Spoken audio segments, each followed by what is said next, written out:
नमस्कार मंडळी, कशा आहात? जय मुंगसाजी माऊली. आपण मागच्या वेळेस 7वा अध्याय घेतला होता. आता आपण 8व्या अध्यायाविषयी माहिती बघू. 8वा अध्याय म्हणजे ब्रह्मयोग. अर्जुन म्हणाला, हे पुरुषोत्तमा, ब्रह्म ते काय? अध्यात्म म्हणजे काय? सत्कर्म म्हणजे काय? प्राकृत सृष्टी म्हणजे काय? देवता कुणाला म्हणायचे? यज्ञाचा अधिपती कोण आहे? देहात तो कसा वास करतो? भक्तियुक्त झालेले योगी मृत्यूसमयी कसे तुम्हाला येऊन मिळतात, हे मला समजावून सांग.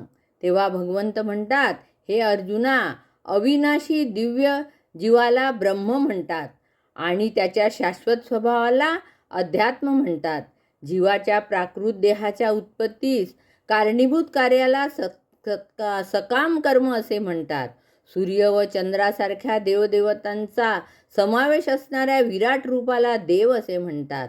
प्रत्येक देहधारी जीवामध्ये मी परमात्मरूपी आत्मा वास करतो आणि यज्ञाचा अधिष्ठाता जो आहे तो मीच आहे. अंतकाळी माझे स्मरण करीत शरीराचा त्याग केल्यास माझ्या धामाला तो प्राप्त होतो आणि त्याला सदैव सुख प्राप्त होते. हे कुंतीपुत्रा, देहत्याग करताना मनुष्य ज्या भावाचे स्मरण करतो त्याप्रमाणे त्याला ती योनी मिळते आणि त्या भावाची निसंदेह त्याला प्राप्ती होते.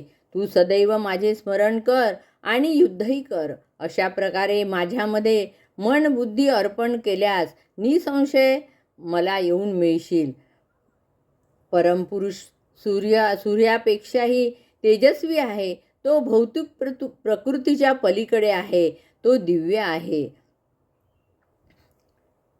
अंतकाळी दोन्ही भुवयामध्ये आपले मन स्थिर करून जो मला भजतो तो शेवटी भगवत प्राप्ती प्राप्त करतो. जो ओंकाराचे उच्चार करून मन स्थिर करतो व भगवंताचे स्मरण करून देहाचा त्याग करतो त्याला भगवत प्राप्ती निश्चित होते.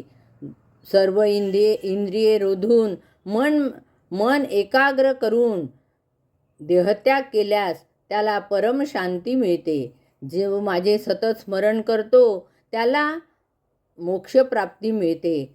मला प्राप्त केल्यावर भक्तियुक्त स्मरण करून जो आपल्या देहाचा त्याग करतो त्याला या जगात, या दुःखपूर्ण जगात तो कधीच येत नाही, कारण त्याला परमसिद्धी प्राप्त होते. ब्रह्मलोकापर्यंतचे सर्व ज्ञान त्याला प्राप्त होते.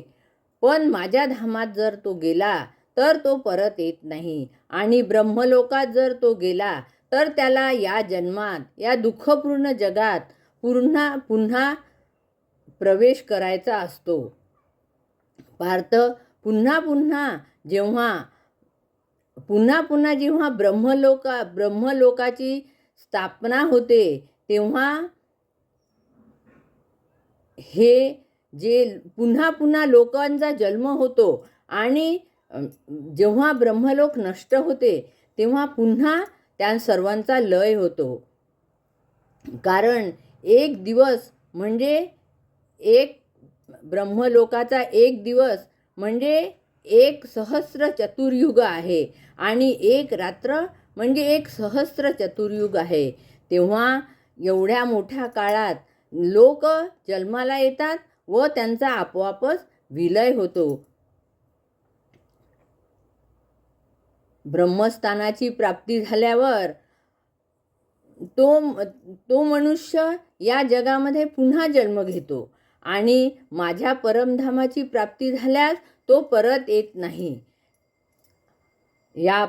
या जगामध्ये म्हणजे प्रकाशामध्ये, शुक्ल पक्षामध्ये आणि सूर्याच्या उत्तरायणात ज्याचा जन्म झाला, ज्याचा मृत्यू झाला तो परमधामाला प्राप्त करतो. आणि जो योगी धूर, रात्र आणि कृष्ण पक्षामध्ये आणि दक्षिणायात जातो म्हणजे आपला देहत्याग करतो त्याला ब्रह्मलोकाची प्राप्ती होते.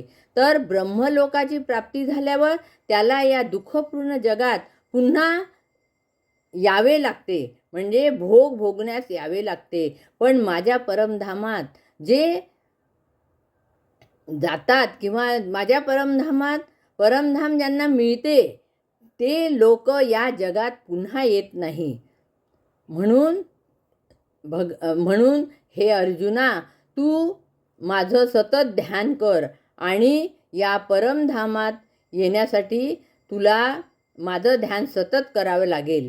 म्हणजे शेवटी जो योगी आहे त्यांनी माझे सतत जर स्मरण केले तर त्याला परम शाश्वत धामाची प्राप्ती होते. या अध्यायामध्ये भगवंताने आपल्याला हा उपदेश केला आहे की वेद, यज्ञ, कर्म, तप, ज्ञान, दान करण्याच्या विधी आहेत. त्या विधी तुम्ही करा आणि आपल्या परमधामास प्राप्त करा. म्हणजे या दुःखपूर्ण जगात येण्याचा मार्गच, म्हणजे दुःखपूर्ण जगात तुम्ही येणारच नाही आणि मोक्षप्राप्ती मिळेल. धन्यवाद. व्हिडिओ आवडल्यास लाईक, सबस्क्राईब करा.